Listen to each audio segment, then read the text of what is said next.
Hi, everyone. I'm Chris Velardi, Director of Digital Engagement and Communications in the Office of Alumni Engagement. And this is Ryan Turf. He is class of 2019, and he's the first person you're going to see when you walk into the Joseph I. Lubin House in New York City. Ryan, you're there right now. I am. It's much quieter than usual, Chris. We are housing the New House NYC program this semester, which we do not usually do, which is great. We have some students in the building. We have some hybrid classes being taught in the building, but it's certainly much quieter than we are used to it being here. Because it is the hub of all things Syracuse University, particularly for alumni, all the programs that go on there over the course of I guess we'll call it a normal year, just brings so many people. But let's talk a little about the history of Lubin House, because it's been around for a long time. It's been in the Syracuse family since the 60s, but it was built in 1876. And as you walk through that building, you get a sense of some of that history, don't you? Oh, absolutely. When you step in the front doors, you certainly feel like you're walking back in time a little bit. We have several event spaces that are very old. There have been some renovations, of course, but we have tried to really maintain the energy of the building as it has existed for decades now. Yeah, Joseph I. Lubin, the man for whom the building is named, he bought the building in the mid 60s. His intent and purpose was to donate it to Syracuse University, not because he's a grad, but because his daughter was attending Syracuse, and Lubin and then Chancellor William Tolley developed this great friendship, which led to a lifelong relationship between both Lubin and Syracuse University for certainly for the benefit of, hopefully for both, but certainly for Syracuse University.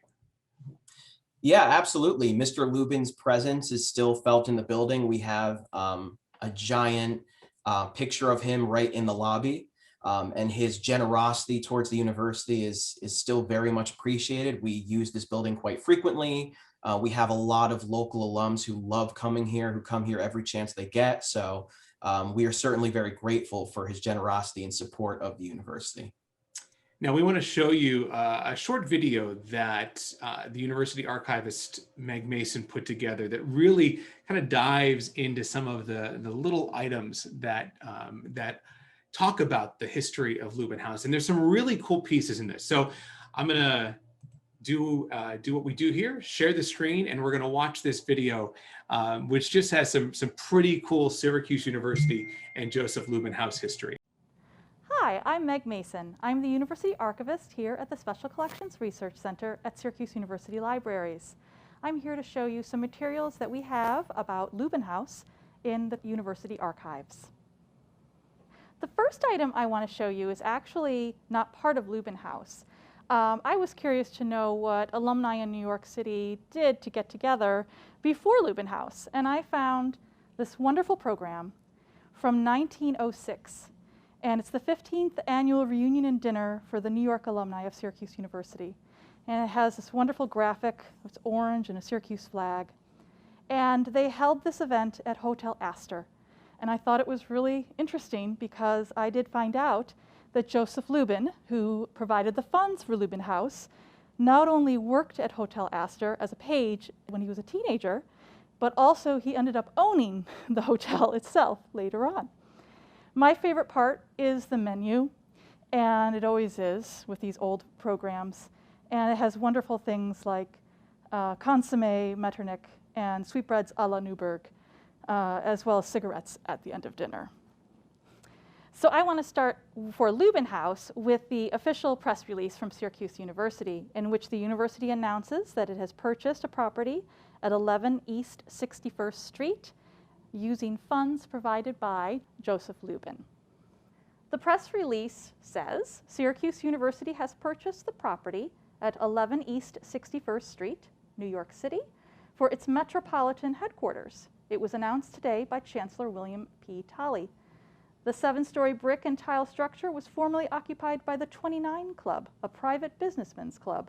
The purchase was made possible by the generosity of Mr. Joseph I. Lubin, a trustee of the university. The next item I have is from our architectural plans collection. It is a floor plan for Lubin House, and I think it may have been the floor plan from when the house was purchased. It is stamped in the mid-60s on the back, and it's kind of interesting because you can see where the servants' hall was and the kitchen. As you flip through, you go up each floor, and they show the dining room and the living room. And then you go up again, and then they have the tavern room and the library. And then you start seeing bedrooms, lots of bedrooms.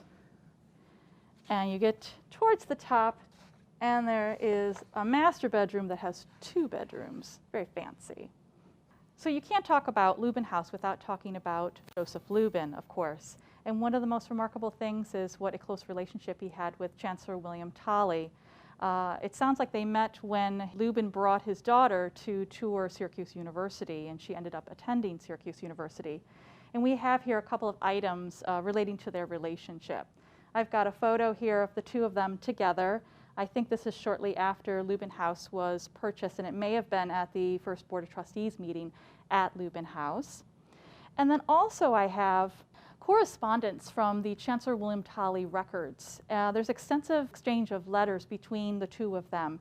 And there's one letter here that just kind of speaks to the familiarity between them. Chancellor Tolley even once said in an interview later on that he loved Lubin like a brother.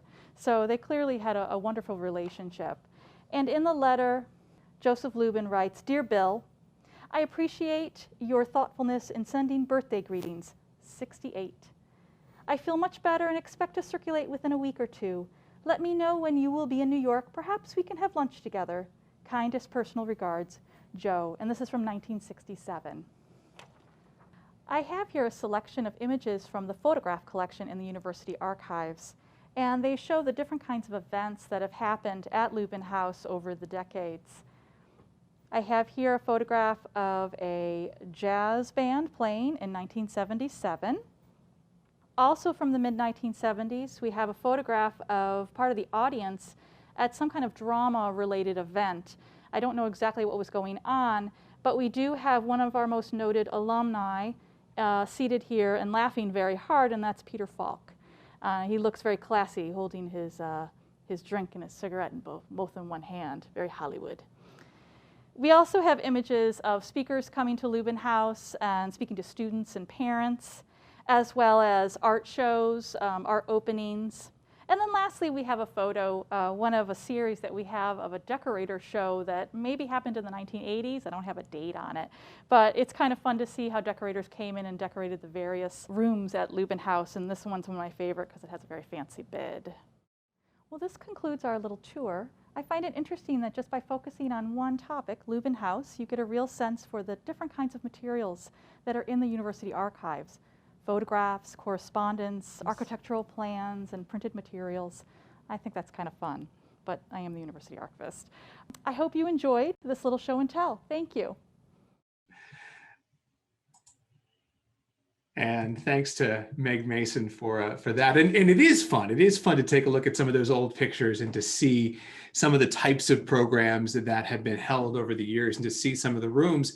And you mentioned it, there are some parts of Lubin House that still look very much the way they did even in some of those photos where some of the program spaces are. She talked about the art shows. Tell us a little about the art gallery that is housed within Lubin House. So our art gallery is on the 2nd floor, right above the lobby. We have various exhibitions throughout the year with different styles of art from different artists. And it's great because not only does it attract alums and people associated with the university, but we also get people with no ties to SU, people who just support the art community and love the artwork who come to our building to see these various shows. It's a small space, but we pack a lot of awesome artwork in there. Yeah, and the exhibits change, like any other gallery exhibits would change over time. And so you get to see something new, perhaps every time you get a chance to come to Lubin. Talk about the room right across the hall from the art gallery, which for I know a lot of people, that's kind of their favorite room in the house. Yeah, it's one of mine. Right across from the art gallery, we have the 1870 room. It is one of those spaces that looks exactly how it did so many years ago. when we acquired the building from Mr. Lubin. We have some of our larger events in that space. There used to be a bar in there as well, so it's a very active, popular area. And we have various events in that space throughout the year. Some of them support the art gallery, some of them support special guest speakers and alums that come to the building.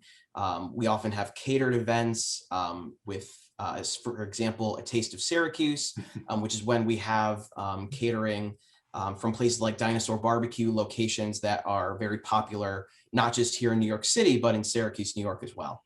Of course, that's one of the fun things, that if you are an alum who lives in the Metro New York area and you can get to an event at Lubin House, but you haven't been back to campus for a while, haven't been back to the Syracuse area to get that taste of Syracuse, we can bring it to you right there through some of our catering partners, and try to give you that little flavor that you may be missing.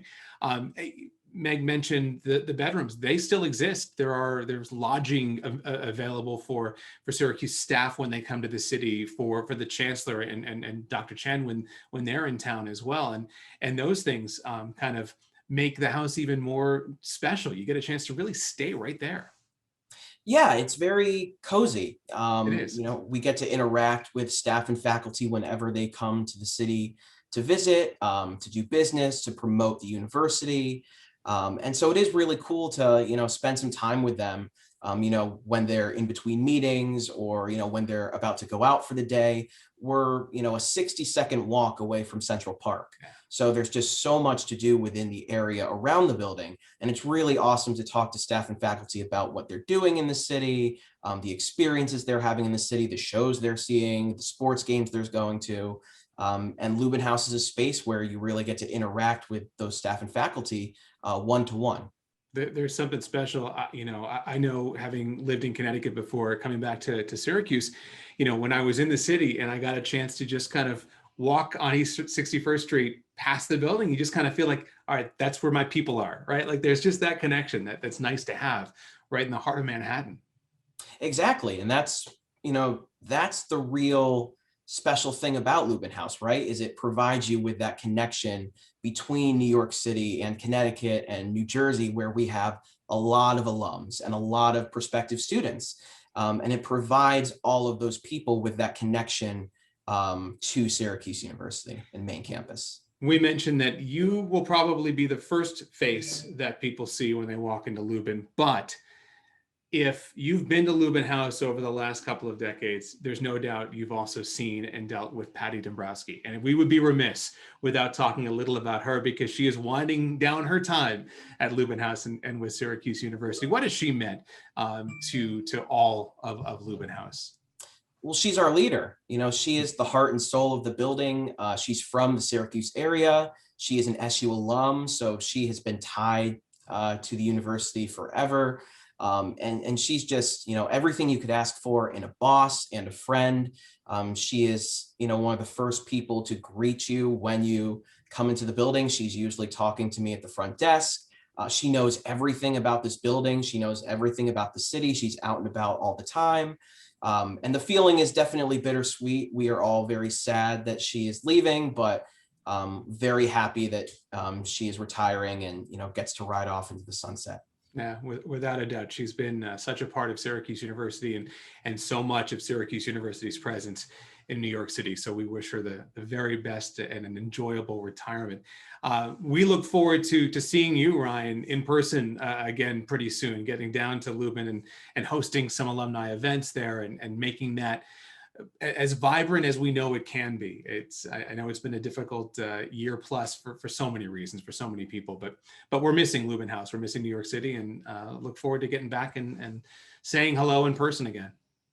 Thank you. I think I speak for everyone here when I say we miss all of you. We miss having people in the building for the gallery, for events, for guest speakers, the staff and faculty for the overnight rooms. So, you know, we are very excited to hopefully have people back here very soon. All right. Well, Ryan, thanks so much for spending a little time with us and helping us premiere this archival video. And we look forward to seeing you again soon. Anytime, Chris. Thank you for having me.